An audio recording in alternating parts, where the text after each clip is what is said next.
I'm Jeff Clements, co-founder and CEO of American Promise, and I am thrilled today to be joined by Senator Angela Paxton, who represents Texas Senate District 8 and has done so since 2018. Senator, thank you so much for joining us today. Well, thanks Look, I for the want to invitation, Jeff. Oh, of course. We're so glad to have you with us. And I wanted to start right at your incredible op-ed that recently appeared in the Washington Times, really sounding the alarm about a really important topic for the country, foreign money in our elections and what we can do about it. Tell us a little bit about what prompted you to take this to the national media like the Washington Times and your concern around this issue. Well, thank you, Jeff. I appreciate it. And I first want to just thank American Promise for your leadership on this issue in bringing awareness to every state and the people in every state about the problems with foreign money in our elections.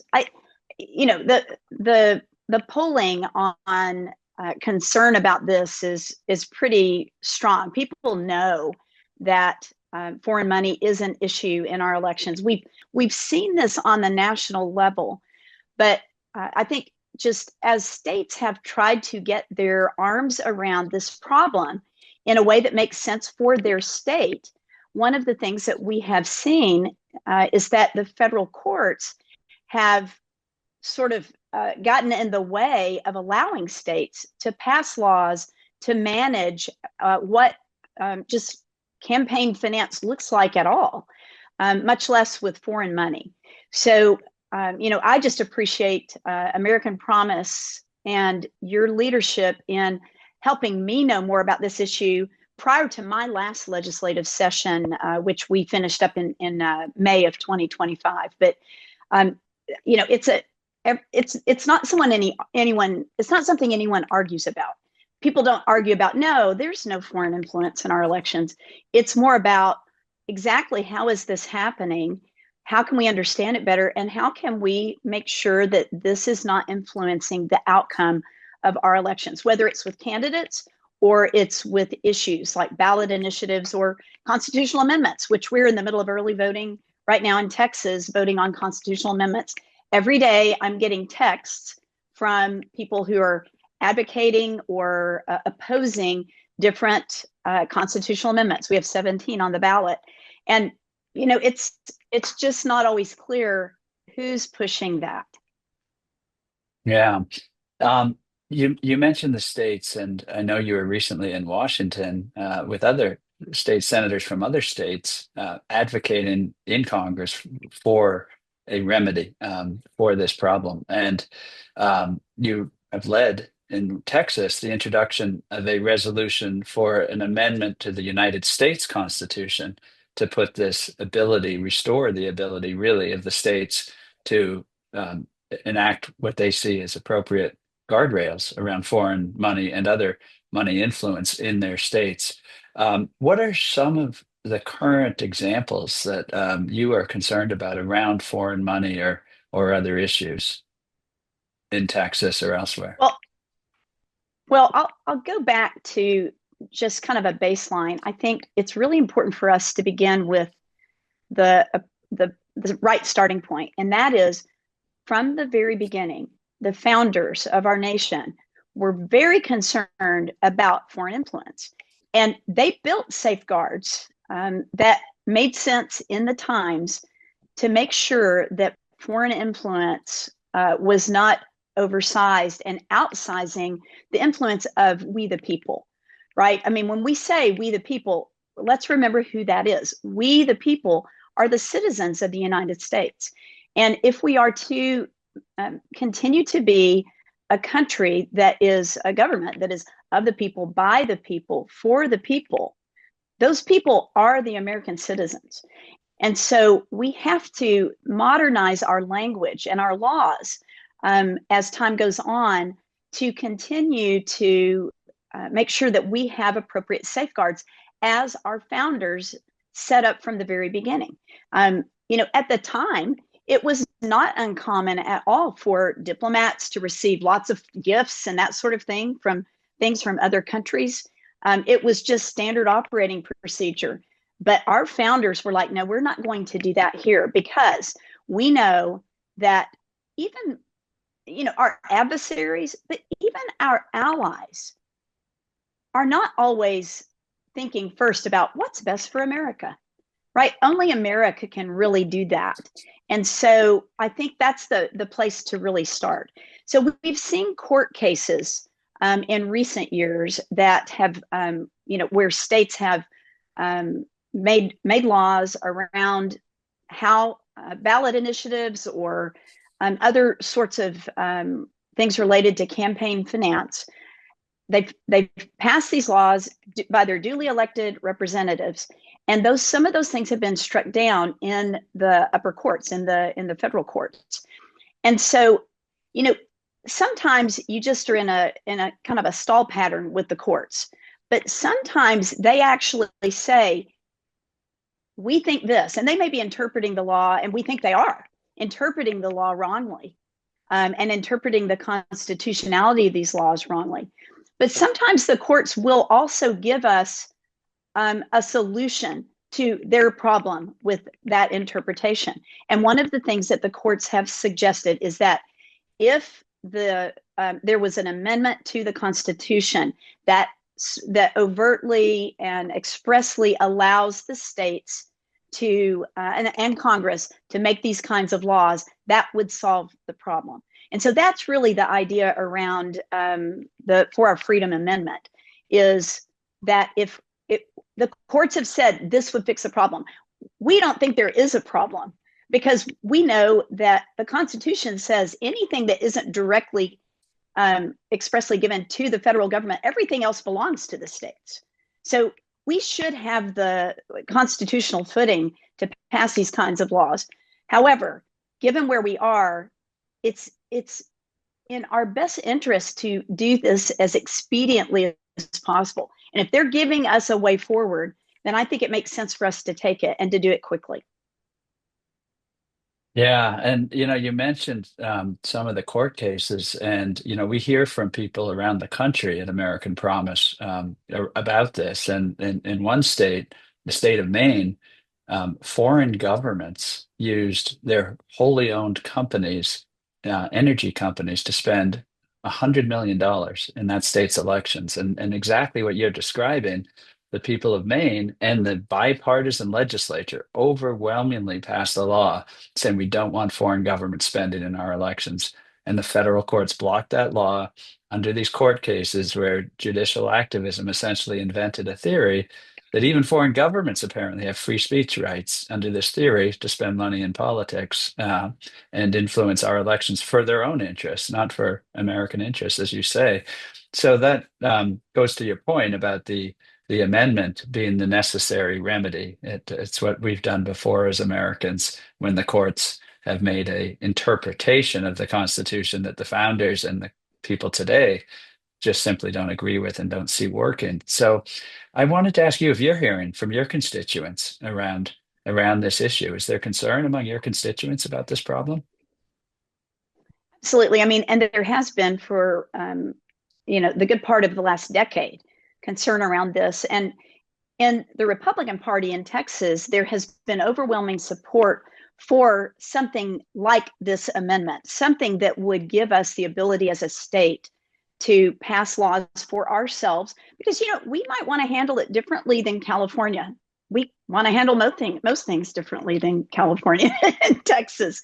But every state, the sovereignty of a state is to look out for its own people and to be responsive to the citizens in its own jurisdiction and sovereignty. So, I know that there is a large majority of our state Republican Executive Committee that has voted to support a measure like this to give us more control on our laws in Texas. There was an investigation recently by the Office of the Texas Attorney General into the Act Blue situation. And, part of what that brought up, it ultimately led to being referred to the DOJ for investigation and hopefully prosecution. But part of what the Act Blue investigation really brought up is, you know, we know what we know. We don't know what we don't know. The Act Blue investigation pointed to there's a lot we know that we don't know, because there's dark money, there are shell companies, there are all sorts of things at play today on the modern landscape that just couldn't have even been anticipated or contemplated by our founders.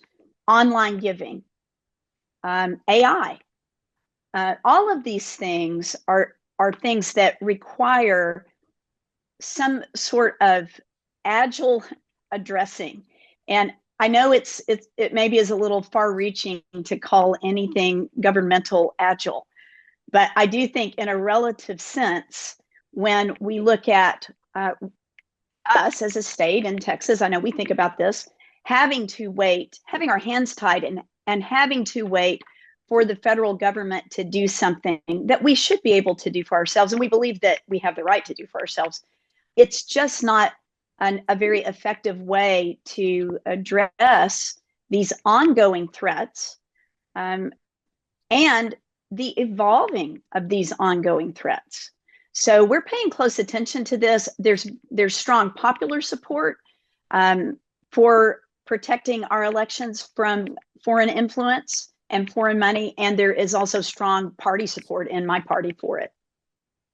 Yeah, and let me ask you about support. We've certainly seen business people really concerned about this issue, and and I know you as a small business owner advocate and big business advocate. You have Fortune 1000 companies in your district. You have entrepreneurs starting businesses in your district. Why is this kind of a solution so important? Dealing with foreign money influence so important, not only to the freedom of Americans, but to the free enterprise system, as you see it. Well, it really does matter for the business community. I know that not long ago, there was a ballot initiative, I believe it was in California, relating to Uber and to Uber drivers. And California had a way they wanted to address that. It had overwhelming support as a ballot initiative, but Uber and other foreign pressures poured money into that and defeated the ballot initiative.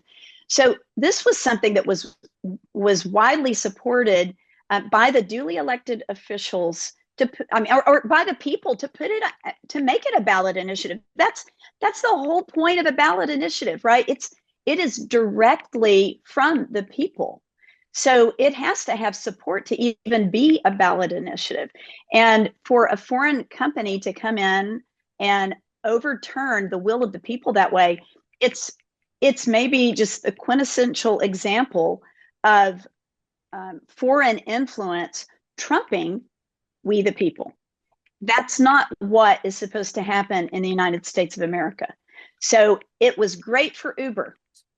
It turned out just like they wanted, a foreign company, but it was not good for the American people.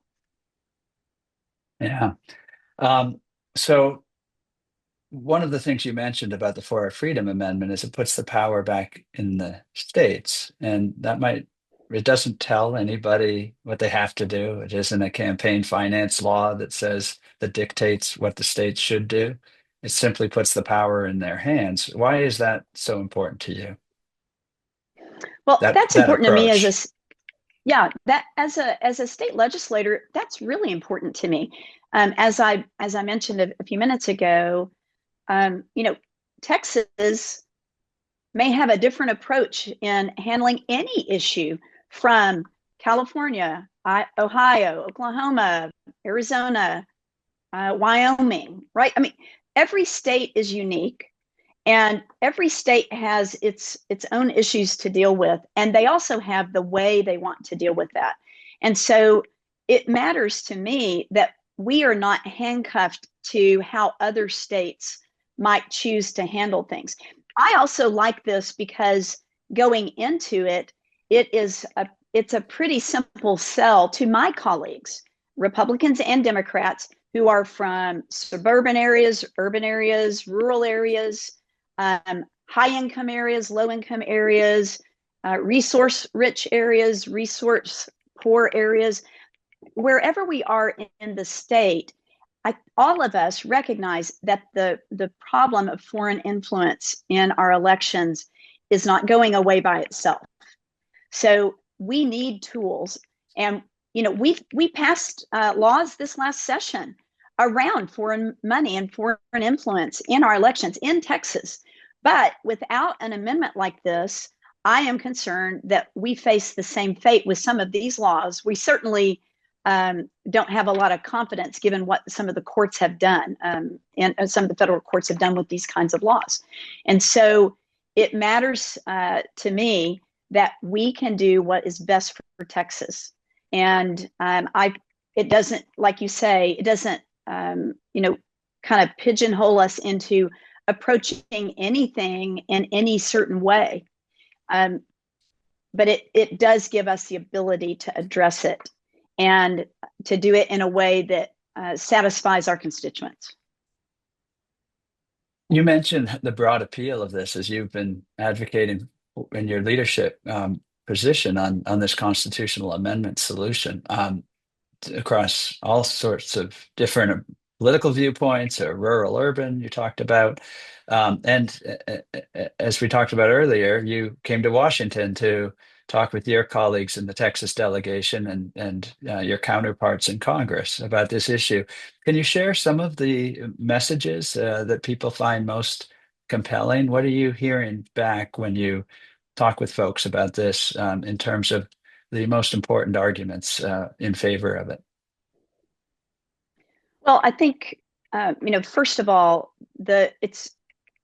I'm not having conversations where I'm having to convince people that it's a problem if foreign money and influence is affecting our elections. So that, I think, is worth saying to people, like, to just set it up. Sometimes there are people that have questions about, is this really happening? But we do know it is happening. And the Act Blue investigation is one example. There are other examples as well in other states.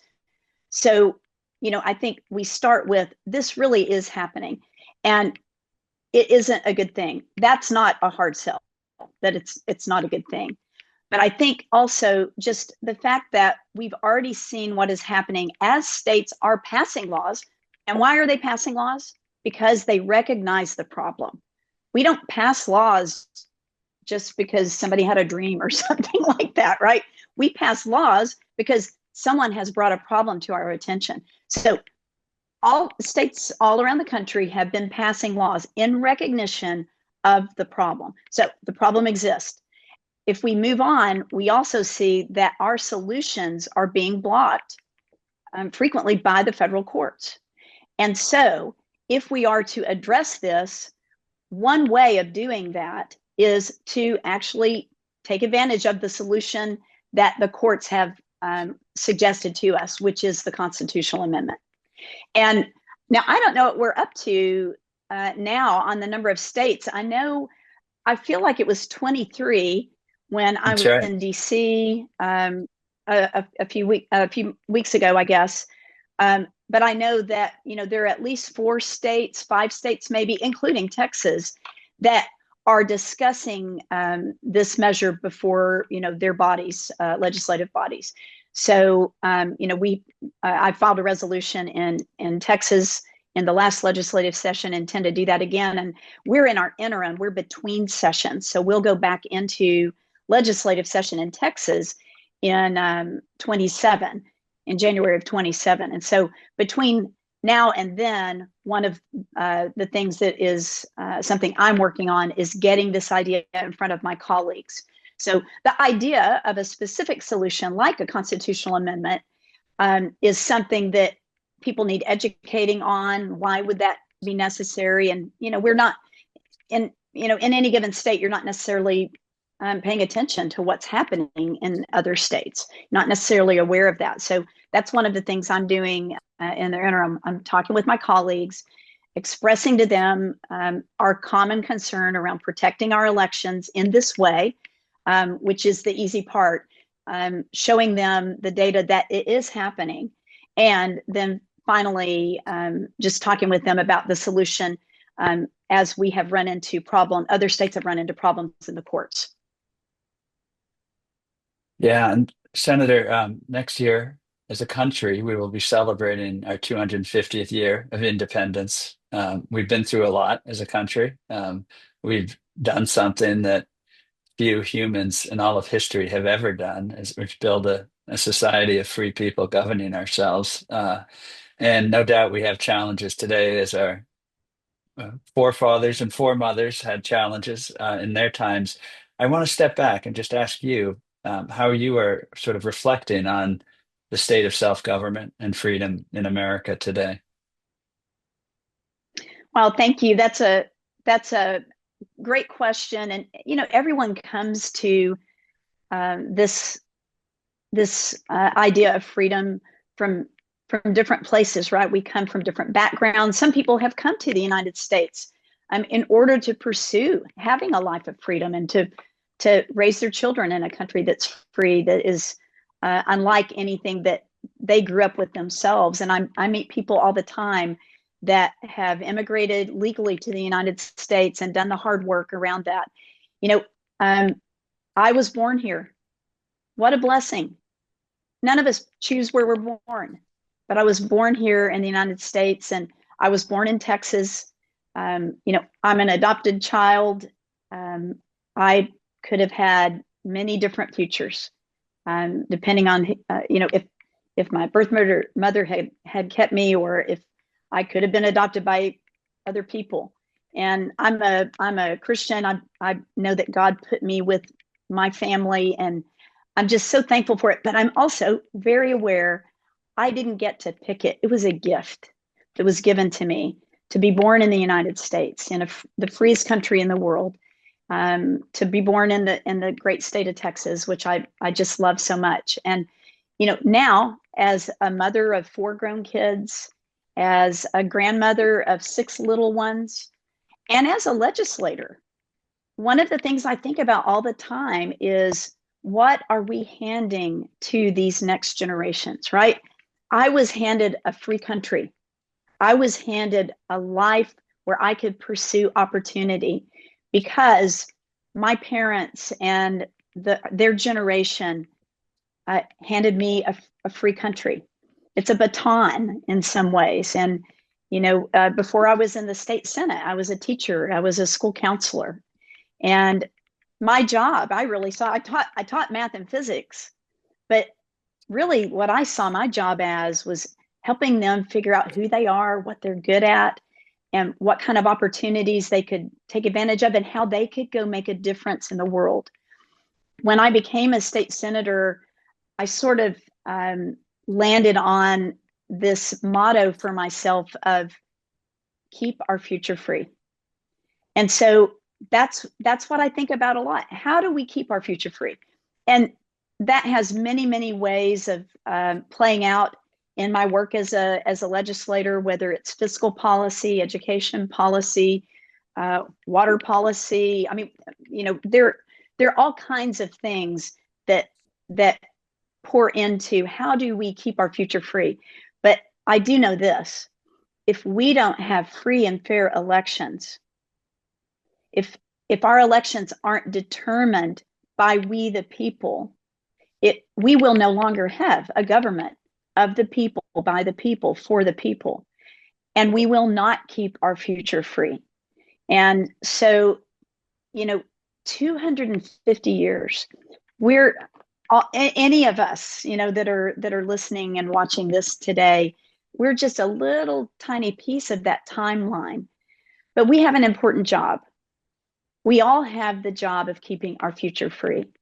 And so I think it's a great time for us to think about an idea like this, like the 4-Hour Freedom Amendment, because it is a very practical, concrete way that every one of us can keep our future free.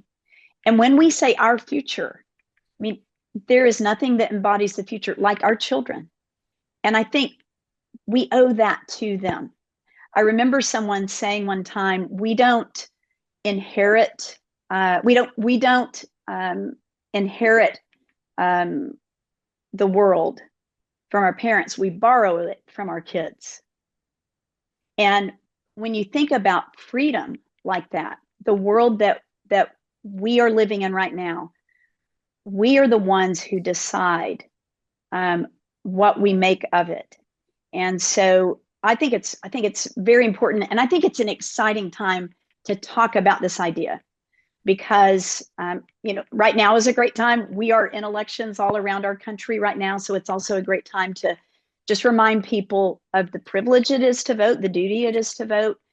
But if we are in a place where it doesn't matter when we vote, it doesn't matter if we vote because our voice is silenced and drowned out by foreign influences, whether they're adversarial or even allies of ours most of the time, but they're looking out for their interests.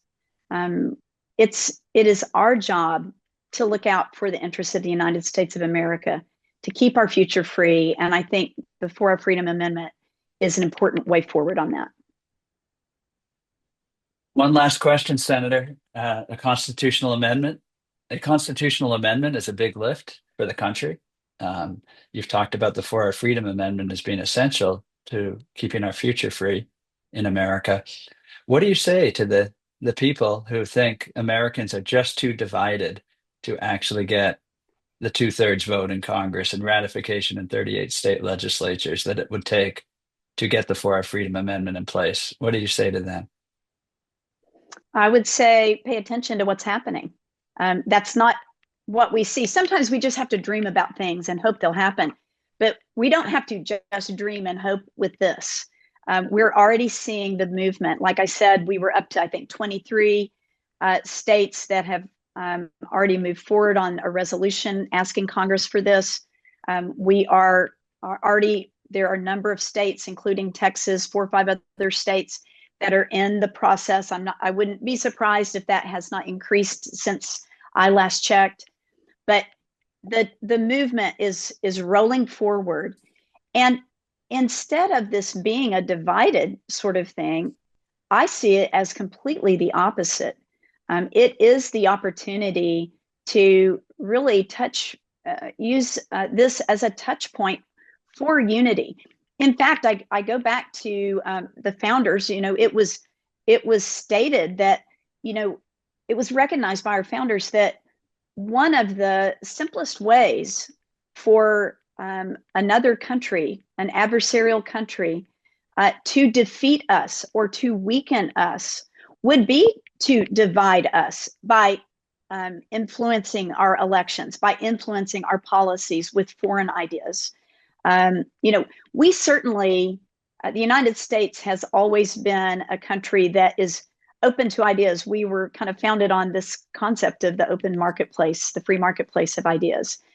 And so we are always working with our allies and the other nations of the world to do what is good. But in our country, foreign adversaries often use social media, misinformation, disinformation, to actually inject division. This is about getting rid of that kind of division and unifying around something that we all have in common, which is we the people. We are Americans. So I think the time is now. I think it's important that we not wait. Things don't get better. They're not getting better by themselves. We need to act. And I think this is an issue that Americans can unify and rally around. Senator Angela Paxton, thank you for your leadership on this critical issue. Thank you for joining us for this conversation today. You bet. Thank you, Jeff. And I appreciate what you're doing. Keep up the good fight. I appreciate all the support that you guys have been for me as I'm working with my colleagues to get this passed, this resolution passed in the Texas legislature next session. Thanks so much, Senator. Take care.